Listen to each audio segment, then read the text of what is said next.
सत्संगत जी, प्यार से कहना दान निरंकार जी। सुकून का जिक्र जो पिछले 2 रोज़ से सभी महापुरुषों द्वारा हो रहा है, और सिर्फ वो जिक्र मुँह से नहीं, एक एहसास भी, एक अपने पल पल में उसको एक्चुअली महसूस करना भी। और सिर्फ समागम के रोज़ चल रहे हैं इसलिए ही नहीं, सुकून हर संत के मन में 24 घंटों का पूरी जिंदगी रहता है। जिस दिन से ये निराकार ये जीवन में आ जाता है, जिस दिन से इसको साक्षात सामने देखते हैं, ये ब्रह्म ज्ञान जीवन में आता है, उसी दिन से ये भक्तिमय सुकून का एक हमारी जर्नी शुरू हो जाती है। तो कैसे सुबह भी हमने देखा कि ये दूसरा दिन महाराष्ट्र समागम का, और सेवा दल रैली के रूप में, चाहे वो प्रदर्शन एक स्किट्स के द्वारा था, उसमें भी मैसेजेस दिए गए, या कोई एक फिटनेस रिलेटेड एक जो भी एक्ट्स थे, उसमें भी संदेश यही कि कैसे अपने जीवन को हम एक अलाइन रख सकते हैं। जीवन को केंद्रित जब इस निराकार पे रखेंगे तो फिर वो छोटे छोटे पहलू भी कितने ही हम आराम से उन पे फोकस कर सकते हैं जीवन के, क्योंकि एक बड़ा दायरा, एक ब्रॉडर विजन ये निराकार ही है। तो सब कुछ जब इसमें शामिल है तो फिर हमारे जीवन के सारे पहलू भी फिर एफर्टलेसली एक बहुत स्मूथ तरीके से सहज में होते रहते हैं। फिर वो चाहे अपने शरीर का ध्यान रखना हो, या अपनी बुद्धि को ठीक रखना, या किस तरह और भी पहलू में जीवन के हम वो बैलेंस, वो नियंत्रण रख सकते हैं। तो संतों ने हमेशा इस परमात्मा को चुनने का राह दिखाया है, इस परमात्मा के साथ हर पल बिताने का तरीका जी कर सिखाया है। वही तरीका हमें भी, जहाँ इस इंसानी रूप में आए हैं, तो ये समय है इसको पूर्णता से जिएं। कैसे आज जिक्र हुआ जो हमेशा सेवा, सत्संग, सुमिरन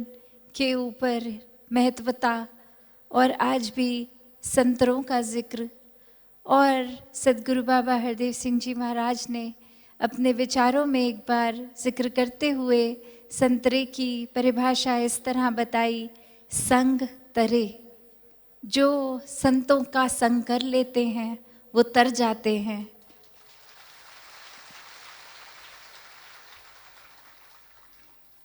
तो सत्संग का महत्व इतना गहरा, जीवन में अपना हमारा संतों के साथ ये मिलाप, ये सत्संग, ये समागम कितने ही ज़रूरी, कि जब तक जीवन में संत प्रवृत्ति है तब तक ही जीवन तर रहा है। फिर वो चाहे जीते जी जीवन में एक श्वास जिस तरह बिता रहे हैं, वो भी एक बहुत ही प्यार से, एक मानवीय गुणों से, ह्यूमन वैल्यूज से जीकर वो बहुत ही सहजता से गोइंग विद द फ्लो, वो सहज में बहते बहते एक तर जाते हैं। और वहीं इस जीवन में फिर ब्रह्म ज्ञान लेके ये मोक्ष और मुक्ति के भी एक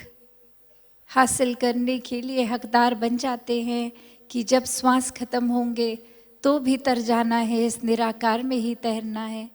तो कैसे एक वो बात सिर्फ अक्सर हम जो सुनते हैं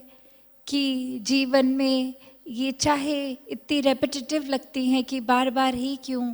एक सत्संग के ऊपर फोकस करने को कहा होता है, एक हमेशा अच्छे जो गुण हैं उनको अपनाने को ही क्यों कहा जाता है, एक अपने दृष्टिकोण, नज़रिए को पॉजिटिविटी के ऊपर क्यों रखने को ही क्यों कहा जाता है। कुछ कहने का भाव ये नहीं होता कि अपनी आंखें बंद कर लो और कुछ देखो ही नहीं, पर भाव ये होता है कि अगर ये समुद्र में अगर हर कोई चीज़ है, चाहे वो प्लास्टिक के बैग हैं, कचरा है, वहाँ ही एक कीमती मोती भी हैं। तो हमें चुनना क्या है, हमें फोकस एक सुंदर वो मछलियों, वो कॉरल्स, एक पानी को साफ बनाने के ऊपर फोकस करना है या उसमें और कचरा डालना है। तो क्या हमारा नज़रिया होना चाहिए? तो होती तो सब चीज़ें हैं, अच्छी भी बुरी भी, पर संत हमेशा एक पॉजिटिविटी का ही चुनाव करने को कहेंगे कि जब फोकस ही पॉजिटिव होगा तो जीवन में पॉजिटिविटी ही उतरती रहेगी। संत कभी भी भागने को नहीं कहते कि नेगेटिविटी जैसी कोई चीज़ ही नहीं है, नहीं, ऐसा संत नहीं कहते। संत हमेशा कहते हैं कि होगा सब कुछ, पर चुनना क्या है, वो चुनाव चेतनता विवेक से इस ब्रह्म ज्ञान द्वारा जिनमें है वो बहुत ही खूबसूरती से जीवन को सही तरीके से जी लेते हैं। कैसे महाराष्ट्र की धरती में इतने अनेक संतों ने कितना कुछ लिखा, चाहे वो एक लोकल लैंग्वेजेस मराठी में भी अभंग भी लिखे गए, चाहे वो प्रसंग लिखे गए, एक कपलेट्स कोट्स, कितना कुछ यहाँ लिखा गया। और कैसे जीवन में इस देव को, इस पांडुरंग को ही प्राथमिकता देने के लिए एक समझाया गया। कैसे अपने जीवन में हम जब और कामों से ऊपर इस परमात्मा को ले लेते हैं तो वाकई ही मन का अहंकार एक चला जाता है। और जब तक एक शरीर में, एक सोच में अहंकार है, ईगो है, सेल्फिशनेस है, तो कुछ साफ साफ दिख ही नहीं सकता, कुछ साफ रास्ता एक समझ ही नहीं आ सकता। जैसे पानी का भी उदाहरण होता है कि पानी अगर एक जगह किसी पे स्टैग्नेटेड है, बिल्कुल उसमें रिपल्स नहीं आ रहे, तो वो ऐसा हो जाता है कि वो बहुत रिफ्लेक्टिव हो जाता है। हम उस ठहरे पानी में अपना चेहरा भी साफ साफ देख लेते हैं।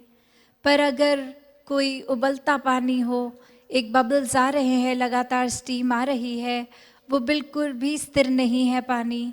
उसमें तो हमें अपना चेहरा तक नहीं नज़र आ सकता। जो पानी अपने आप में इतना कैपेबल है, वो गुण रिफ्लेक्टिव है उसमें, फिर भी हम अपना चेहरा नहीं देख पा रहे क्योंकि वो अहंकार रूपी भाप, वो एक गुस्सा रूपी बबल्स, बहुत कुछ उसमें इस समय है। तो वैसे ही हमें अपने जीवन को, जहाँ इस परमात्मा ने सारे वो तरह से क्षमता दी है कि हम एक फरिश्ता का रूप धारण कर सकते हैं, ये आदमी ही है जो दानव भी है, फरिश्ता भी है, तो हमें क्या बनना है वो हमारे हर समय की, हर पल की चॉइसेस पे डिपेंड करता है कि हमें वाकई ही मनुष्य को एक मनुष्य की तरह जीकर फरिश्ता रूप, या फिर बिल्कुल ही जो हमारा बेसिक नेचर इस परमात्मा ने दिया है उससे बिल्कुल ही विपरीत जाना है, अलग ही दिशा में जाना है।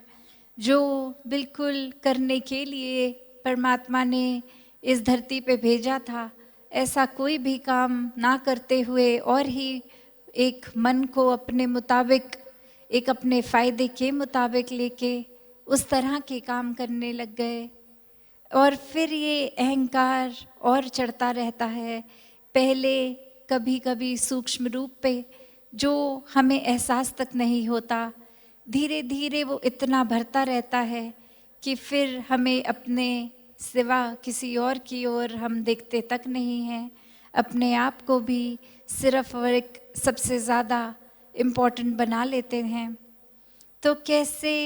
अहंकार कभी कभी छोटी बातों पे, किसी भी अचीवमेंट पे आ जाता है। जैसे एक कहानी भी है कि एक बार एक स्पोर्ट्स कोच ने बच्चों को बोला कि सुबह सबने शार्प 5 AM गैदर होना है और हम ट्रेनिंग स्टार्ट करेंगे। और इसी तरह वो पूरी टीम उस दिन पहले से ही प्लान कर चुकी होती है कि रात को कोई मूवी देखने जाएंगे, एक डिनर खाएंगे और मस्ती करेंगे। और वो करते करते इतने ही लेट हो जाते हैं सब अपने घरों को जाने कि 3-4 बजे तो सुबह वो अपने घर पे पहुंचते हैं। तो कैसे सुबह 5 बजे ट्रेनिंग पे पहुंचना संभव था? पर उसमें से ही एक बच्चा वो पूरे 5 बजे पहुंच जाता है, और जब कोच पूछते हैं कि बाकी सब कहाँ हैं, इतनी देर हो गई, 5 के 5:30 बज गए हैं, कोई आया क्यों नहीं, तो वहीं वो बच्चा आगे से एक ऐसी बातें शुरू करता है कि वो सब तो आपके ट्रेनिंग के हकदार ही नहीं हैं, आपके टाइम की उनको कदर नहीं है, आपकी बातों को एक नज़रअंदाज कर देते हैं। आपने 5 बजे आने को कहा तो वो आए तक नहीं, आप उनको अब मत कोच कीजिए, आप छोड़ दीजिए। वो अभी बच्चा ऐसा बोलता ही जा रहा था, तो वहीं पे इंटरप्ट करके वो कोच कहता है कि मेरा सवाल क्या था, मेरा क्वेश्चन था कहाँ है, तो बस एक वो वन वर्ड आंसर कि घर पे हैं या कहीं और हैं या सोए हैं, जो भी वो उतना ही काफ़ी था। और उसको, उस बच्चे को समझाते हुए आगे कहते हैं कि इतना कुछ गलत बोल रहे हो सबके बारे में, जो निंदा कर रहे हो, इससे तो अच्छा होता कि तुम भी 5 बजे ना पहुंचते, तुम भी उनकी तरह घर पे सोते रहते, ताकि खुद को इस अहंकार से तो बचा लेते कि और कोई पहुंचा नहीं। और मैं किस तरह टाइम पे और अपनी सेल्फ इम्पोर्टेंस बना ली कि मैं सबसे ज़्यादा अलग हूँ, स्पेशल हूँ, सीरियस हूँ। तो बात वही हो जाती है कि हम अक्सर